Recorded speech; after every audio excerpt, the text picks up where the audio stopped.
मेरे अजीज दोस्तों और बुजुर्गों, ये मेरे लिए बड़ी खुशी की बात है कि मैं मेवात की गयूर सरजमीन से आप तमाम के दरमियान में खड़े होकर मुझे अल्लाह सुब्हानहू व तआला ने कुछ बोलने का मौका इनायत फरमाया।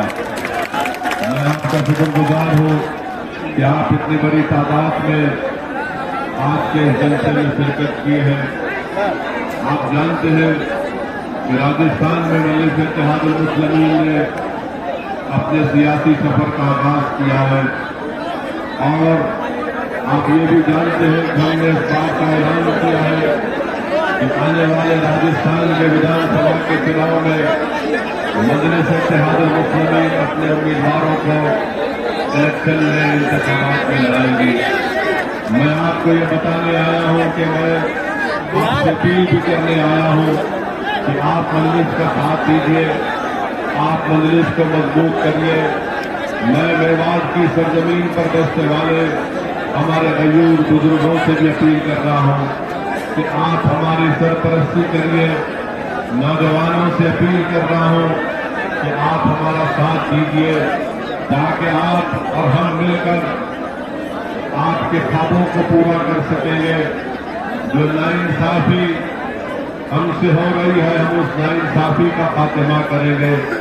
मैं आपको बताने आया हूं मेरे अजीज दोस्तों और बुजुर्गों, भारत की राजनीति की हकीकत ये है कि जिस समाज के पास उसका नेता होगा उसी की आवाज को सुना जाएगा। जिस समाज के पास उसका नेता होगा उससे इंसाफ किया जाएगा। जिस समाज के पास सियासी ताकत होगी उसी की नाइंसाफी और तकालीफ को दूर किया जाएगा। जिस समाज के पास ना उसका नेता होगा ना उसकी सियासी ताकत होगी तो ना उसके आंसुओं की कोई कदर की जाएगी, ना उसके लाशों की कोई नजर से देखेगा। तो याद रखिए, अगर आप ये चाहते हैं कि आपको एक मान और सम्मान मिले, अगर आप ये चाहते हैं कि मेवात की सरजमीन, जो मेरा मानना यह है कि इसको मंसूबाबंद तरीके से इसको पीछे रखा गया। मेवात की सरजमीन जहां पर तालीम का इंतजाम नहीं, जहां पर बच्चों के स्कूल में पढ़ने का कोई इंतजाम नहीं, जहां पर बच्चियों को आला तालीम हासिल करने के लिए कॉलेजेस का इंतजाम नहीं।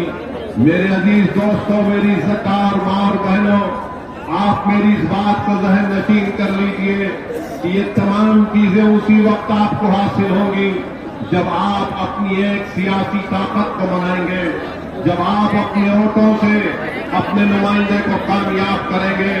बरसों से आपने सिर्फ किसी को वोट देते आए हैं मगर आपने अपने आप को कभी वोट नहीं दिया।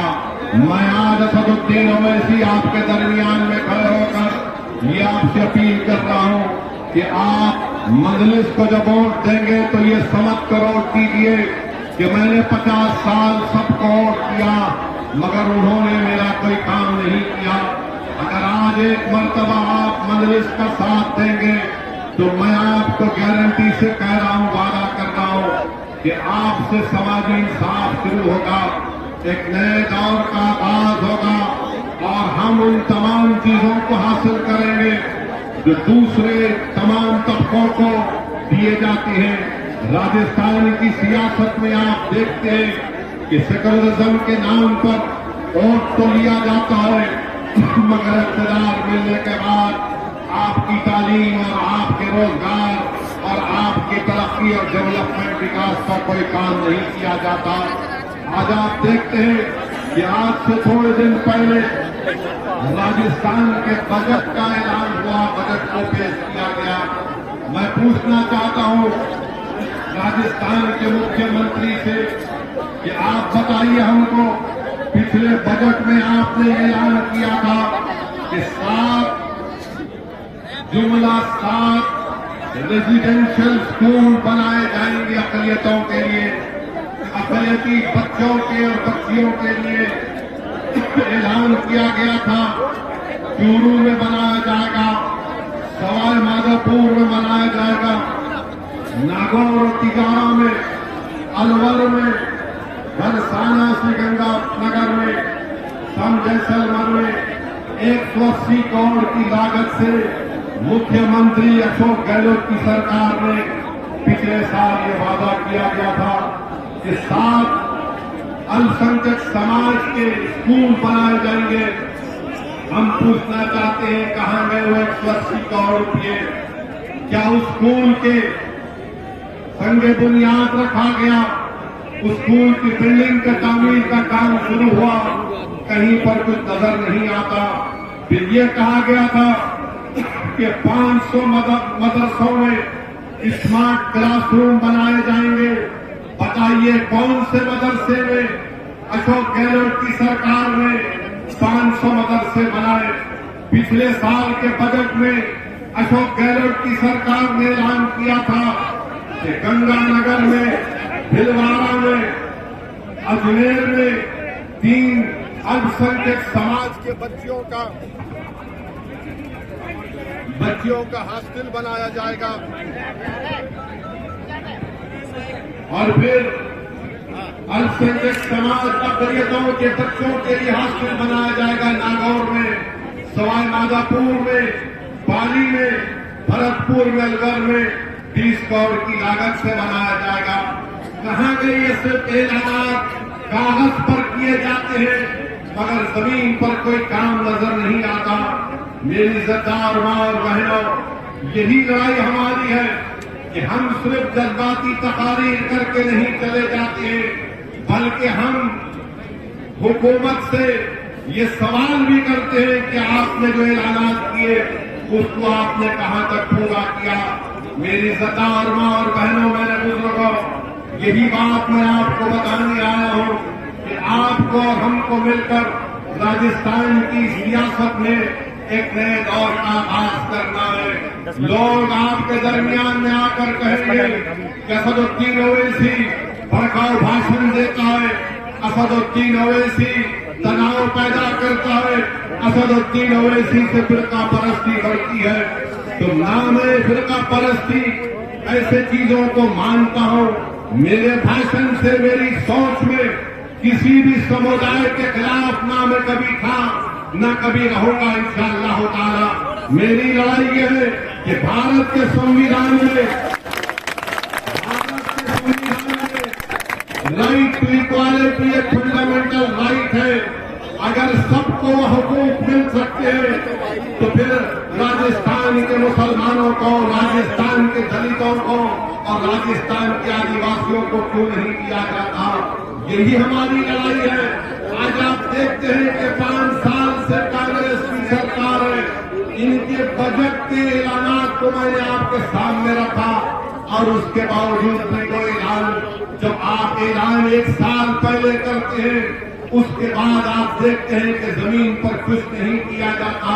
मगर जब चुनाव आएगा तो इनकी जबान से आप जरूर सुनेंगे कि ओवैसी पर यकीन मत करो, ओवैसी वोट काटने आया है।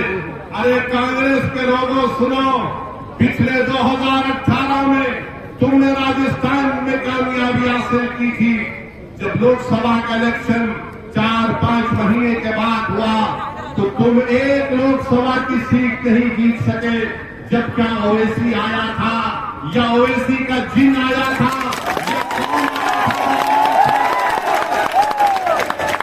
और खुद मुख्यमंत्री के बेटे चुनाव हार गए।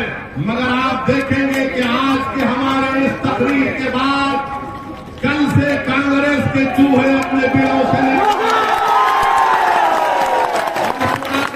कर कहेंगे कि ओवैसी आया है काटने के लिए। अरे ओवैसी उन लोगों को काटने के लिए आया है, उन लोगों को रोकने के लिए आया है जो भारत के संविधान की धज्जियां उड़ा रहे हैं।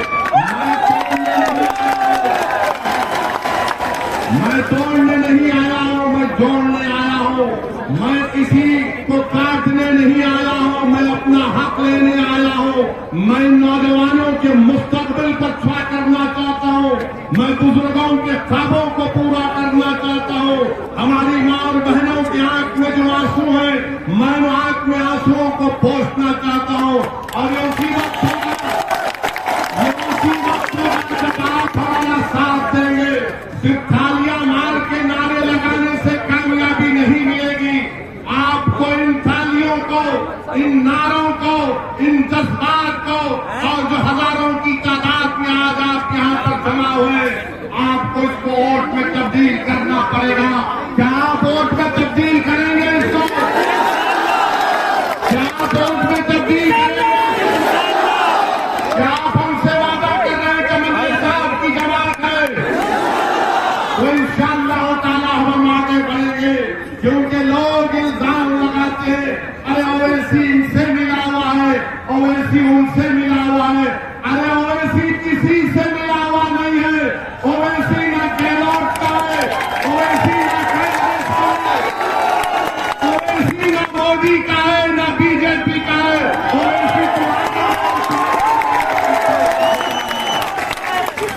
और ओवैसी किसी को अपना आका मानता है तो मोहम्मद मुस्तफा ओवैसी के सामने कोई वजीर आजम और कोई प्रधानमंत्री या चीफ मिनिस्टर कोई और हम बराबरी चाहते हैं। बराबरी कैसे हासिल करेंगे? गुलामी करने से बराबरी नहीं मिलती, खड़े होकर अपने हक के लिए लड़ने से बराबरी मिलती है।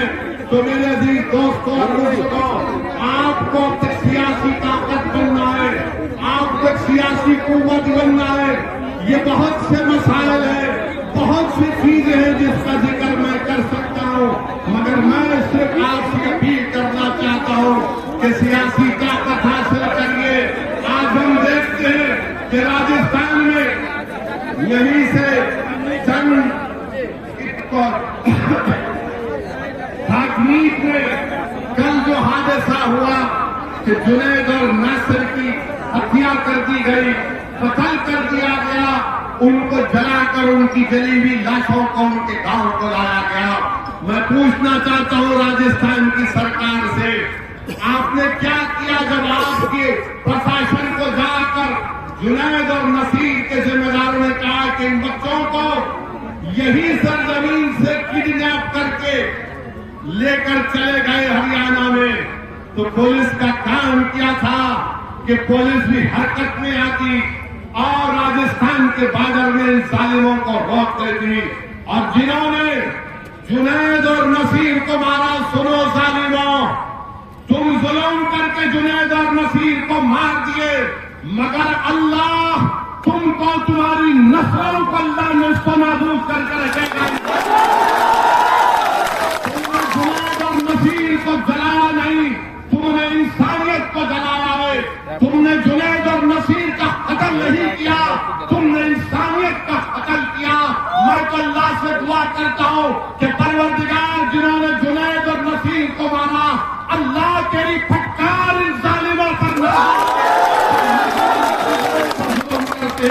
अरे कौन ऐसे जालिम लोग हैं कि जो बच्चों को मारते हैं, पीटते हैं, और अफसोस तो हरियाणा की हुकूमत पर होता है।